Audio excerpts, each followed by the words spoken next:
Hi, I'm Laura. At a family party, my sister laughed and called me too poor for dessert. They sat me near the restroom. My name wasn't even on the place card, but what they didn't know was that I owned the property they were all clapping about. It wasn't the first time they tried to write me out, but this time, I brought receipts. Why do the people closest to us rewrite our stories until we stop letting them? It was supposed to be a celebration. At least, that's how Mom pitched it. Just a nice family dinner, she'd said over the phone, her voice all sunshine and silk, like we hadn't spent the last decade pretending I was some awkward cousin instead of her youngest daughter. I knew better than to expect warmth. But I didn't expect the napkin. The hostess guided me past the main table, past the polished oak centerpiece spread with white hydrangeas and linen napkins, until we reached a small side table tucked near the hallway to the restrooms. And there it was. A single place setting. A paper napkin with my name scratched in blue ink. Everyone else had elegant, printed place cards. "You sure this is mine?" I asked, trying not to let my voice crack. "Oh, yes," she smiled politely. Mrs. Hale said this was correct. She turned on her heel before I could respond. I sat down slowly, adjusting the hem of my dress, already regretting the effort I'd made. Across the room, Kelly sparkled like a Macy's mannequin. Tailored suit, teeth too white, laughter just a little too loud. She waved at someone near the bar, then caught my eye for a split second before turning away like she hadn't seen me. Of course she saw me. As more family members filtered in, the air thickened with the clinking of glasses, the scrape of chairs, and that familiar undercurrent of competition. Real estate wins. Ivy League internships. Retirement plans so luxurious it's almost embarrassing. Everyone had a polished story. I had a paper napkin. The server brought bread. I reached for a slice and overheard Kelly say to Uncle Richard, "Oh, we're still waiting on Laura. She's probably budgeting parking." He chuckled, like it was nothing. That was the thing about Kelly, she knew how to draw blood without making it look like a wound. When the appetizers arrived, shrimp cocktail, caprese skewers, goat cheese something, I barely touched them.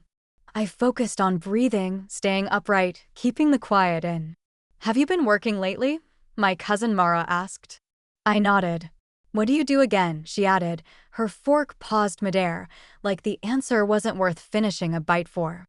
"I'm in property development," I said, keeping my tone neutral. "Oh," she blinked. "So, like, managing units?" "Something like that." Kelly, 3 chairs away but always listening, chimed in. "She's being modest. Laura shows the cutest rent-controlled studios. Perfect for starving students." I kept my hands folded in my lap. Dinner came and went. They talked about renovations and hedge funds and trust structures like I didn't exist. I sipped my water and waited for the part where I could leave without looking dramatic. Then the server came by with the dessert menu. Kelly leaned in, dramatically waved it away from our side of the table, and said to the waiter loud enough for all to hear, "We'll skip dessert on this end. Budget season, right, sis?" Laughter burst like static. Uncle Richard barked.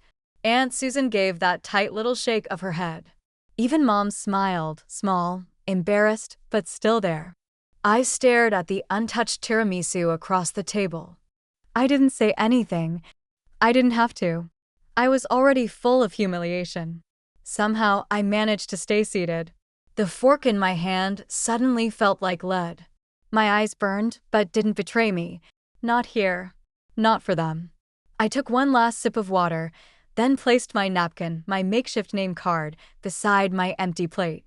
"I'm good," I said to the server when she circled back. "I've had enough for tonight."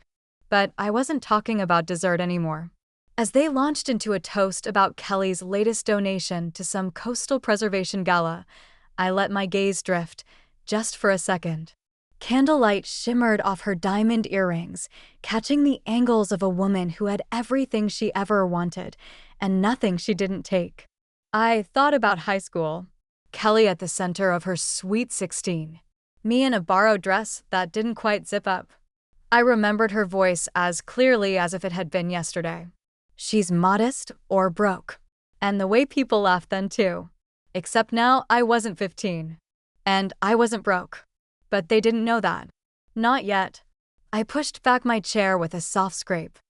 "I'll see you all soon," I murmured. No one looked up. Outside, the wind had picked up. I walked to my car without checking my reflection. No one follows a woman like me out of a room like that, not when they've decided she doesn't belong. But I wasn't chasing a seat at their table anymore. I was building my own. After I pulled out of the parking lot, I didn't drive straight home. I found a 24-hour gas station, parked beneath a flickering light, and sat with the engine running. I don't know why. Maybe to let the weight of the night settle somewhere besides my chest. Maybe to remind myself I still had the keys to more than just my car. The following evening, I got a text from Mara. "Mom's dinner was great. Hope you're coming to Saturday's gathering. Kelly's got a surprise planned for Kate," smiling face with smiling eyes. I stared at the screen for a while before tossing the phone onto the couch. My appetite hadn't come back, but my memory had. By the time Saturday rolled around, I'd resolved to show up. Not to smile. Not to forget. Just to watch. This time, it was held at Kelly's house. Her backyard patio was strung with market lights, glowing warm against the early spring dusk. Someone handed me a glass of champagne. I nodded politely, finding my way to the edge of the crowd. I scanned for my mother. She was there, of course, seated front and center, as always, draped in a pastel shawl like she was waiting for a portrait artist to arrive. Kelly stood beside her, one hand resting theatrically on her shoulder. "Before dessert," she said, raising her voice just enough, "we have a little something for our wonderful mother." The crowd hushed with rehearsed anticipation. Kelly gestured, and Daniel, her husband, stepped forward, holding a silver gift bag. Inside was a beautifully framed document. A deed. The deed to a slice of Oregon woodland near the coast. A patch of green my mother had visited every year since I was 10. She called it her retreat for the soul. Applause erupted. Someone said, "How thoughtful." Another followed. Only Kelly would remember such a thing. As people leaned in to read the gift tag, I already knew what it would say. From Kelly, Daniel, and the Hale family. Not a mention of me, even though the purchase had been mine. Quietly, months ago, I had found the land, negotiated the price, filed the paperwork, paid for it in full, and instructed the seller to gift wrap the deed and send it through Kelly at my mother's request. Kelly hadn't added a cent, but she had removed something. My name. I didn't move. I didn't blink. I just took another sip of champagne, which suddenly tasted like ash. Later, as guests moved toward the buffet, Kelly motioned me over to introduce me to a few of Daniel's relatives from Bend. "This is my baby sister, Laura," she said with the same smile you'd give a stray cat before putting it back outside. "She's still figuring out her path, one of the freest spirits I know." They chuckled gently, like they were in on some private joke. An older woman said, "It's good to have a dreamer in every family. Keeps the rest of us grounded." I nodded. "Sure does."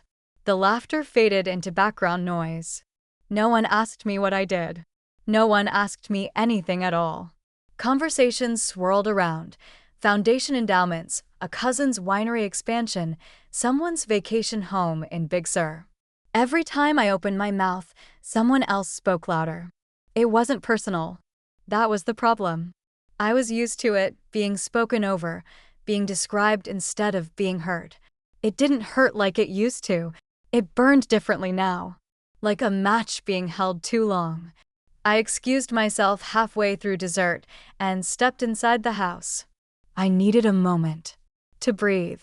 To stop clenching my teeth. In the hallway, I passed a shelf filled with family photos. Every frame showcased Kelly. At her graduation. Her wedding. Next to our mother in matching blazers at some benefit gala. My face appeared twice.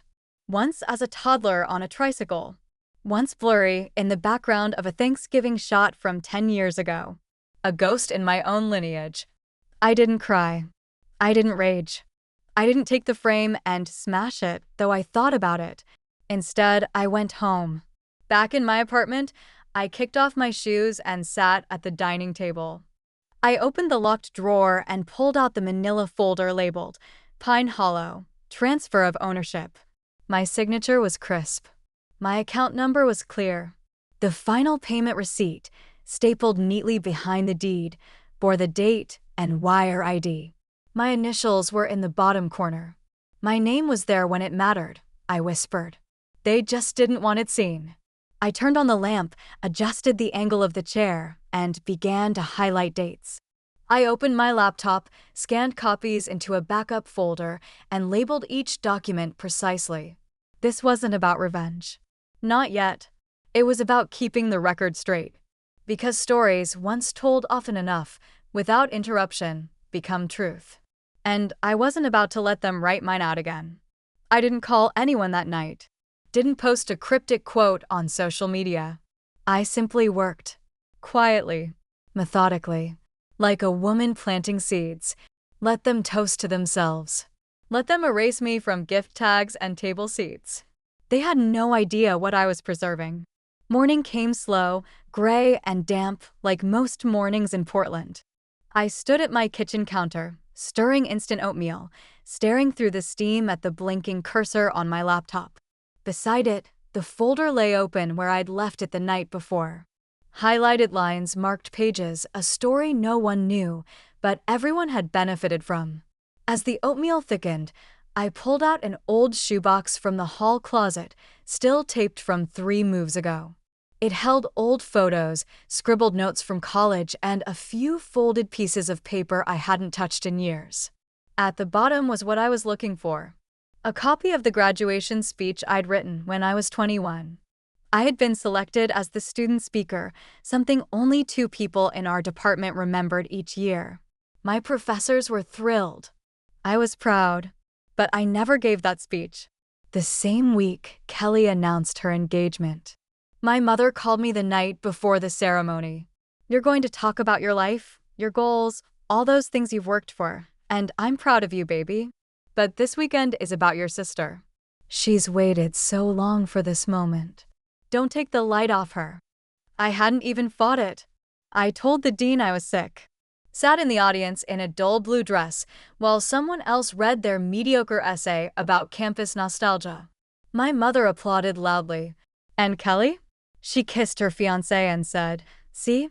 Everything works out when we support each other." The oatmeal was cold by then. I dropped the spoon in the sink and went to my desk. I opened the document labeled Woodland Deed Timeline and began typing. Monday, site scouting. Wednesday, broker contact. Friday, price negotiation. Following week, full payment wire, filed under my name. Gifted through Kelly, per request. Each line was simple, just facts. But with each one, the tightness in my chest loosened a notch. Around 11 a.m., my phone rang. I didn't check the screen. Only one person still called without texting first. "Hey, Sweet Pea," my mother chirped when I answered. "Hi," I said, not bothering to sit. "Kelly told me you were at the dinner." "I'm glad." It meant so much to her and to me. I said nothing. She's getting a lot of press for that Woodland thing. Isn't it amazing what she's doing for the environment? And for my birthday, no less. I could practically hear the pearls clinking against her neck when she laughed. It wasn't a harsh sound. My mother's voice never was. That's what made it so effective. "You know how she gets, Laura," she added lightly. "Don't stir things. You've always been stronger." There was a long pause. "She didn't mean anything by forgetting your name. Let her have her moment, okay? Don't hurt your sister." My fingers tightened around the phone. I had to remind myself to breathe through my nose. "She erased me, Mom," I said slowly. "That wasn't an accident." A small sigh. "You girls are both so different.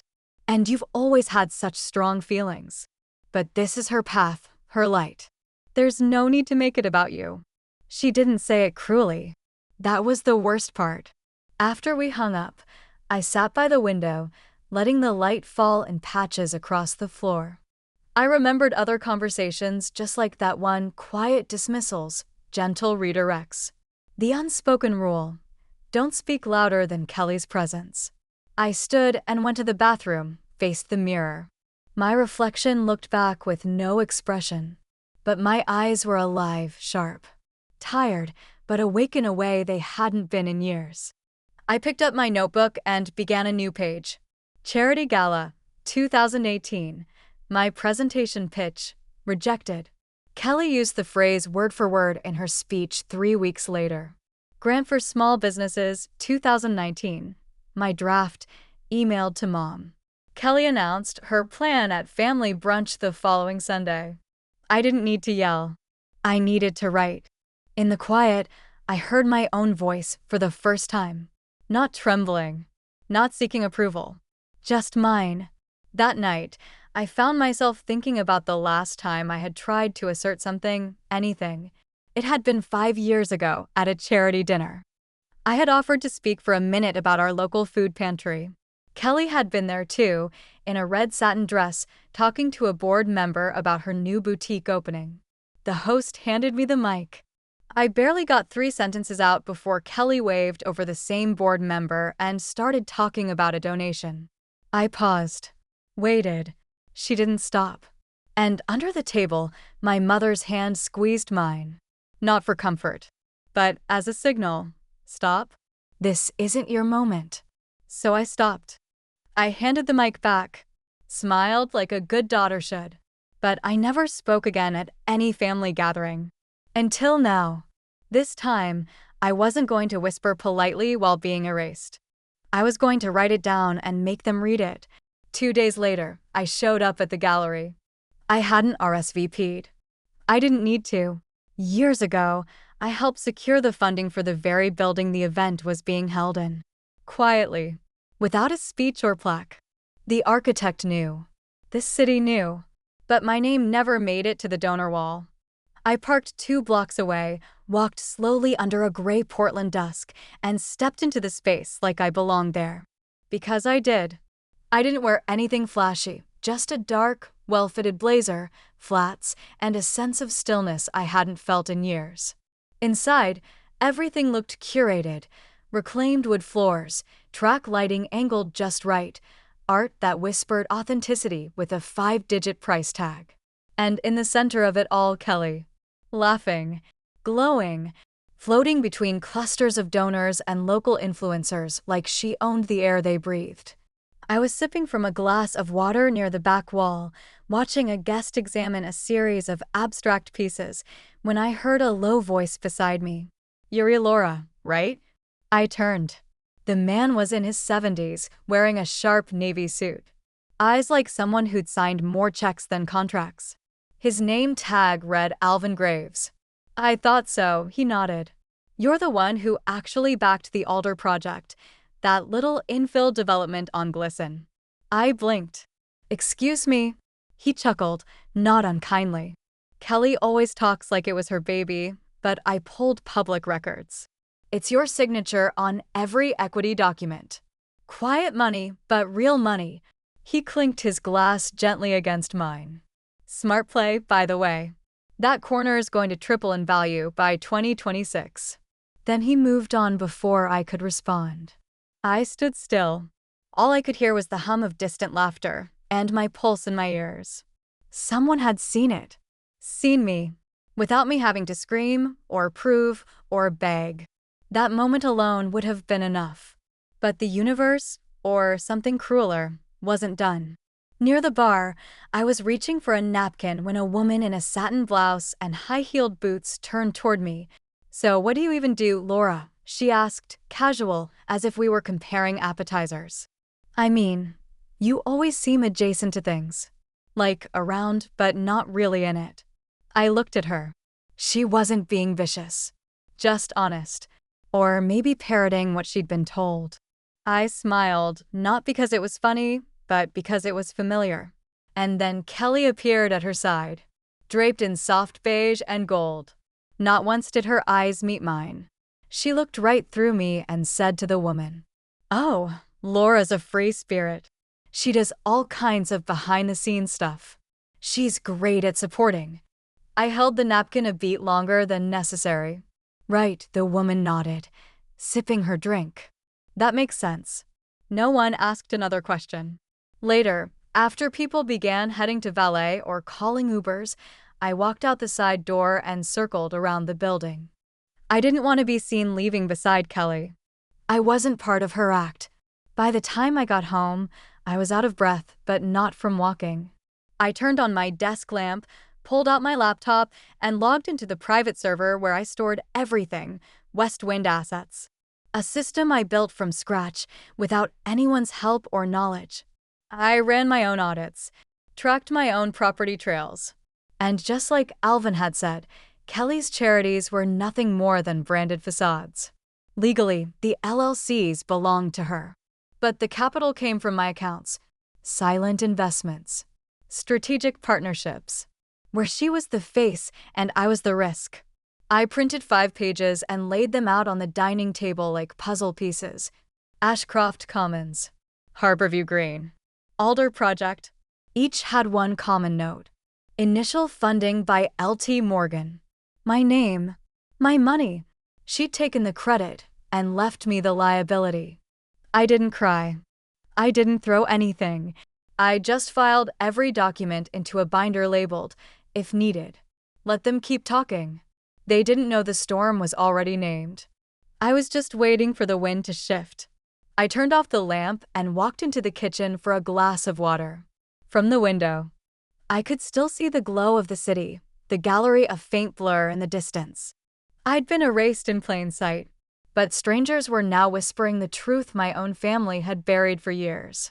And those whispers, they were louder than any speech I never gave. I was heading for the door to get ready for bed when my phone buzzed. A text from Kelly. Don't get dramatic. Tonight wasn't about you. Try not to repeat history. No greeting. No punctuation. I stared at it for a long moment. And then, as if watching a rerun of a very tired show, I remembered the last time she'd used that phrase. I'd brought a guest to a family barbecue, someone I'd been quietly seeing. Kelly had pulled me aside and hissed, "Don't make this a thing. Don't get dramatic." I had laughed it off back then. Now I typed back. You're right. Tonight wasn't about me. But the next one will be. I didn't wait for a reply. And when I heard her heels later at the valet line. Yes, we'd parked at the same gallery deck. I didn't step aside. She walked past me without pause. Then hesitated. Turned her head slightly. Try not to make this a habit, Laura. You've done enough of that in the past. Her tone was airy, practiced, meant to sting without leaving a visible mark. I didn't flinch. Just looked at her and smiled. The kind that doesn't move past the mouth. I'm just getting started. She walked off. But this time, the silence I held wasn't surrender. It was preparation. The drive home was quiet except for the click of my turn signals. Portland streets were mostly empty at that hour. And so was I on the surface. But something had shifted. My thoughts were sharper now. Not spinning, focused. Back in my apartment, I kicked off my shoes. Poured half a glass of wine. And turned on the desk lamp. I pulled out the binder I'd started earlier that week and added a fresh tab, reassignments. It only took 15 minutes to find what I needed. A scanned PDF, property transfer, 6 months old, tied to a mixed-use lot I had personally funded. Registered under the Morgan Family Development Fund. A line item in the shared holdings, or so I'd been told. But the name on the latest deed? West Bay Properties, LLC. Managed by Kelly Morgan. No notice. No consent form. And certainly no vote.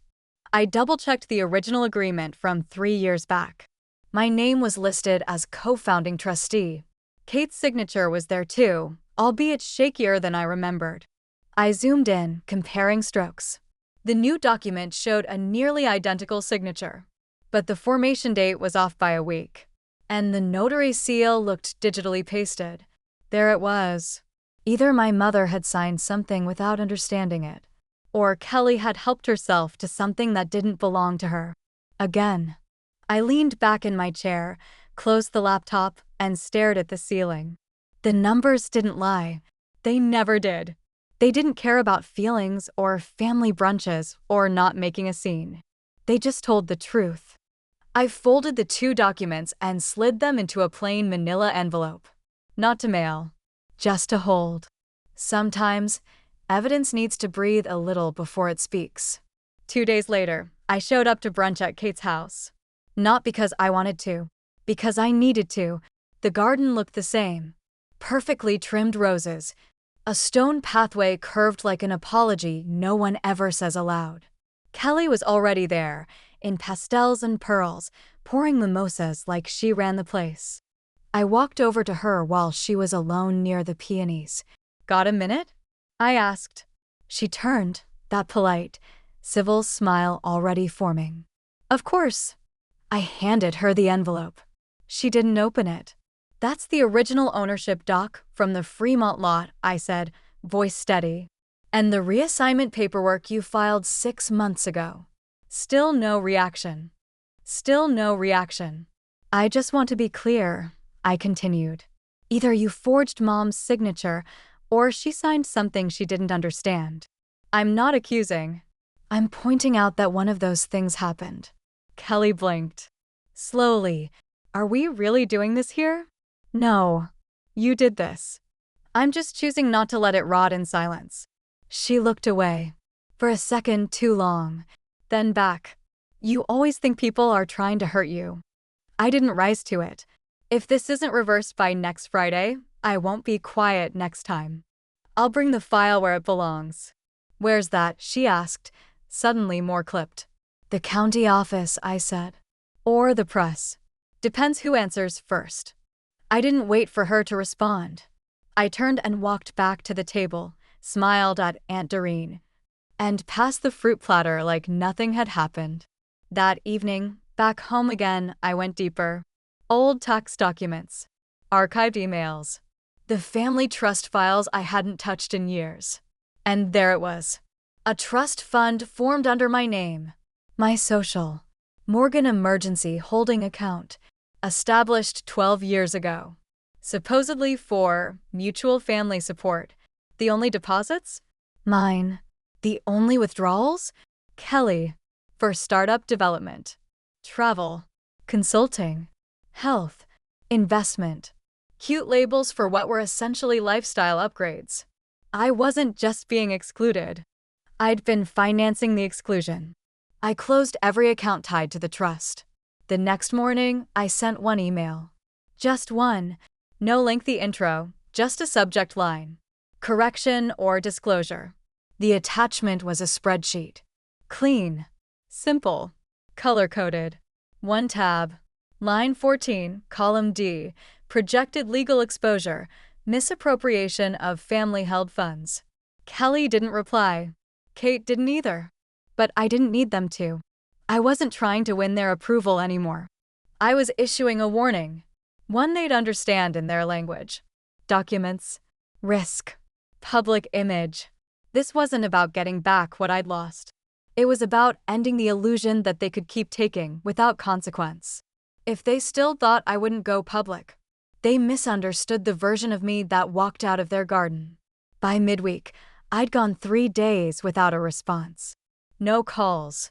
No emails. Not from Kelly. Not from Kate. Silence. The same old strategy.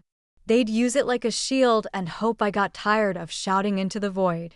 But that morning, while folding laundry with the TV humming in the background, a familiar name pulled me toward the screen.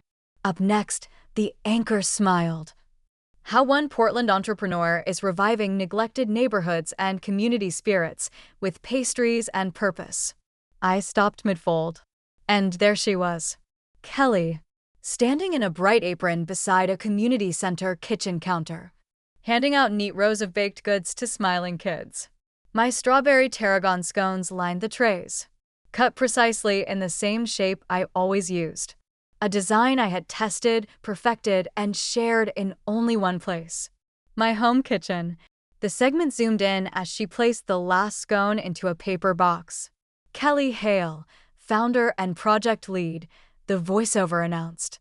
A banner ran beneath the screen. Reviving Portland, one pastry at a time. Not a word about me. I didn't need to hear the rest. I muted the television. Instead of yelling, texting, or marching down to the station, I logged in. I had kept my firm's social presence minimal on purpose. West Wind Properties wasn't designed to shout. It was structured to build. But now it was time to raise its voice. Not in anger. In truth. The post I drafted was simple. 3 clean slides. Slide 1. A scanned property title. My name bolded. Kelly's absent. Slide 2. The original community redevelopment plan. My signature at the bottom. Slide 3. A still shot from my kitchen security cam, 2 years ago. Time-stamped. Showing me baking those scones. Same shape. Same glaze. Caption: Legacy is built, not borrowed. I hit publish. I didn't check the numbers. Didn't monitor shares. Didn't scroll the comments. But within the hour, a message appeared. An old contact from the planning board. Saw your post. About time someone cleared the air. That afternoon, my phone rang. Kate. Her voice was clipped. What are you doing? Correcting the record, I said evenly. You're making this ugly. No, I'm making it honest. There was a pause, too long to be accidental. You know how these things work, Laura. People start digging, and you won't come out clean either. That made me laugh. I didn't spend 10 years hiding my fingerprints from what I built. She did. You'll ruin everything.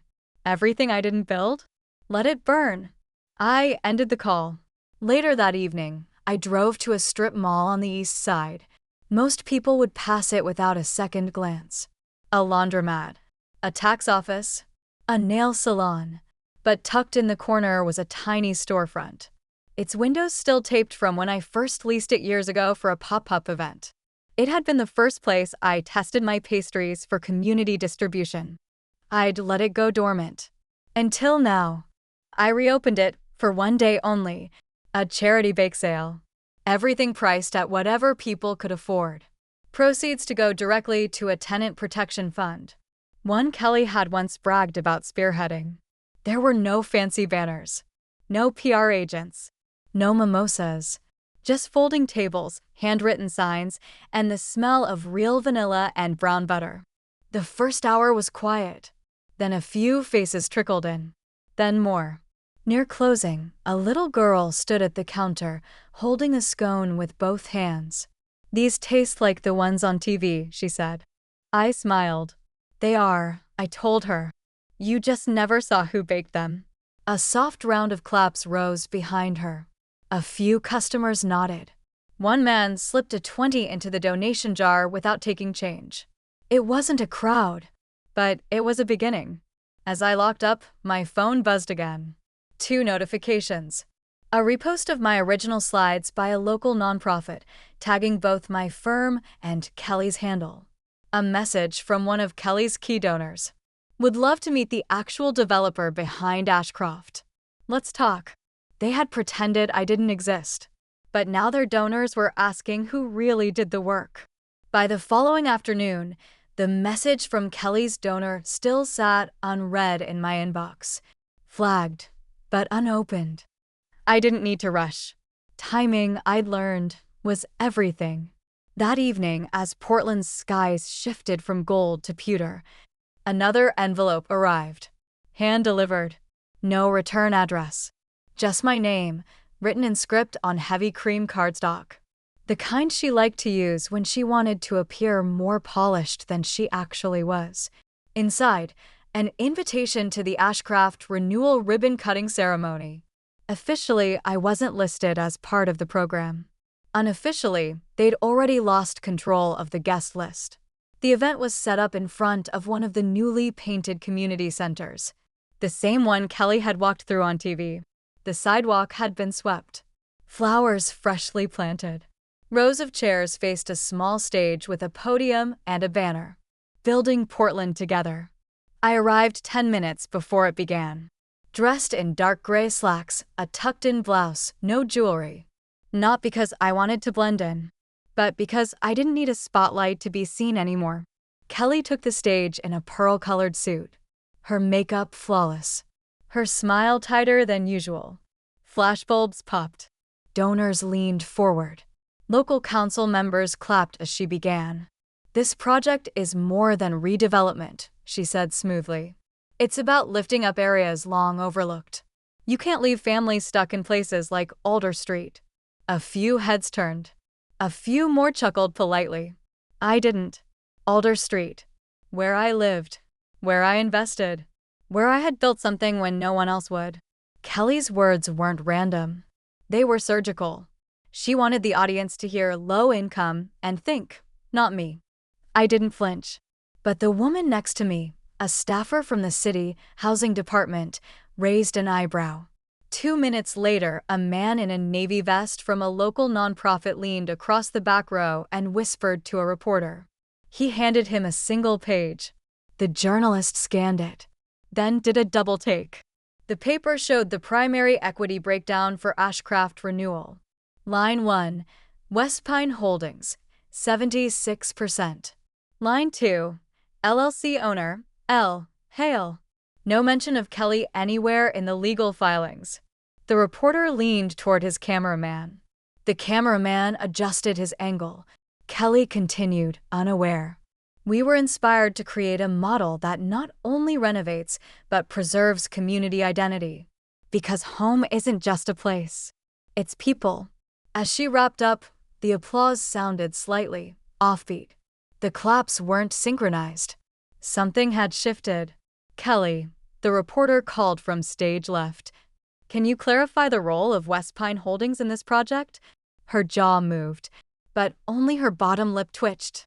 "We've always collaborated with firms aligned in values," Kelly said, blinking twice, too quickly. "Was your sister one of them?"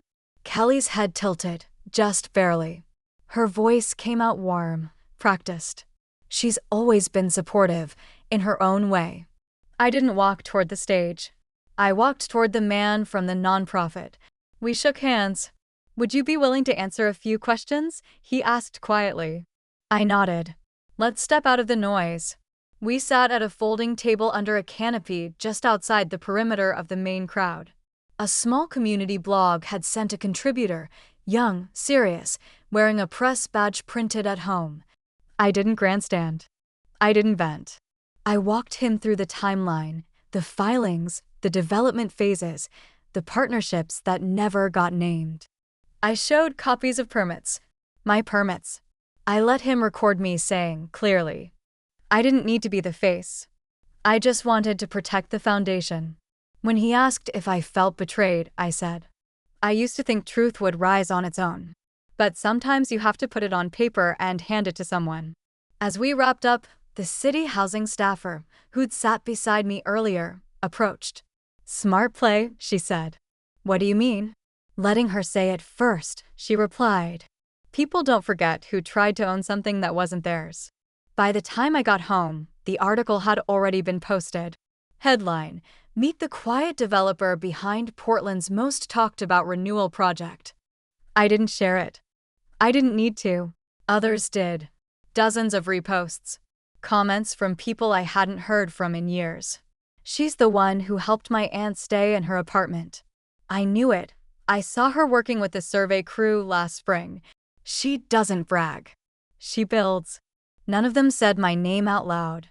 But they didn't have to. Kelly wanted the spotlight. But she forgot that the foundation carries the weight. And I built it. I didn't reply to the article. I didn't need to. That night, the reposts spoke louder than any caption could. When the third invitation came, this time from the Ashcraft Renewal Advisory Committee, it wasn't dressed in gold foil or followed by a polite "hope to see you" text from Kelly. It came via secure email from the committee's office. Subject line: Agenda Item 3C, Contributor Clarification. Attached, a scanned seating chart for a downtown boardroom. Not a party. Not a celebration. A reckoning. I arrived just after 9 a.m. The building's glass facade glared back at me, tall and clinical. Inside, I was directed to the 14th floor, where a long rectangular table faced a projection screen and a tray of untouched pastries. Kelly was already seated at one end, flanked by 2 donors and a PR rep. Kate sat farther down in a navy blouse I remembered from a fundraiser 5 years ago, the one she'd asked me not to attend. No one stood when I entered. I didn't expect them to. I nodded once and took the open seat directly across from Kelly. I placed a single leather folder on the table. Then I waited. The chairwoman cleared her throat. We'd like to open this meeting by reviewing the authorship of a recent publication tied to the Ashcraft renewal. Kelly folded her hands. I believe this is just a misunderstanding, she began. I slid the first document out. Quietly. No grand gesture. No voice raised. I believe you'll find the misunderstanding was printed in Portland Weekly under the byline Kelly Hale. I passed around both papers. One stamped with the Library of Congress copyright filing. The other, a glossy magazine feature, Kelly's smile in the top right corner. The room fell into stuttered silence. A board member coughed into his fist. A legal aide adjusted her glasses. Kelly opened her mouth. I didn't wait. This wasn't about inspiration, I said, calm and precise. It was theft of authorship, of narrative, of identity. Kate finally spoke, softly. Laureen, maybe this isn't the... This is exactly the place, I said, turning toward her. Because every other place, every other table, you've told me it wasn't. My voice didn't rise. If anything, it lowered. I'm not angry she wanted to write something. I'm angry she keeps rewriting who I am. The PR rep whispered something into a phone. I gave them 10 seconds. Then I opened the final flap of the folder and pulled out the contract. Not a summary. The actual binding document. The redevelopment purchase. Land titles. Banking logs. Wire transfers. LLC filings. All tied to me. I placed it at the center of the table. This, I said, isn't a request for credit. It's a return to accuracy. Kelly shifted back. Face unreadable. Kate stared at the folder but didn't touch it. A younger donor leaned forward. Is this the same property highlighted in our annual report? I nodded. Yes. The numbers check out. I suggest your legal team confirm what your PR team didn't. Another voice piped up from the side of the room. A woman in city planning. I have a copy of the zoning request here. She lifted a paper. L. Hale. March 2020. Someone whispered, "Oh my God." I didn't flinch. Kelly tried again. This wasn't about stealing. We've always shared. Family projects, overlap. Then why was I never included in the credits? I asked. Why did the draft I wrote end up with your name on it, published the week after I declined to co-sign your housing bill? No answer. I stood, calm. Still, this doesn't need to become anything else. You now have the full truth in print and in hand. What you do next reflects on your integrity, not mine. I looked at Kate one last time. I spent years being told not to embarrass this family. That airing truth would make us look divided. She didn't say a word. So I turned to the board. But I'm not the one who divided us. I just stopped pretending we weren't. With that, I slid the folder back into my tote, gave a single nod, and walked toward the glass doors. No one stopped me. I didn't leave with an award or a plaque. But for the first time in years, I wasn't carrying any weight that wasn't mine. By the time I got home, I didn't need to check the headlines. My phone had already quieted. No new mentions. No more anonymous calls. Just stillness.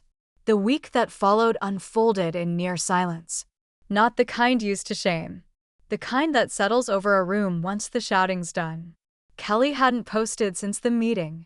Her usual cascade of filtered brunch photos and carefully curated charity smiles went dark. Sponsors began peeling away, one after the other. A quiet statement from one foundation cited a reevaluation of public alignment with community values. Another simply thanked her for past partnership. I didn't forward the press releases. I didn't comment.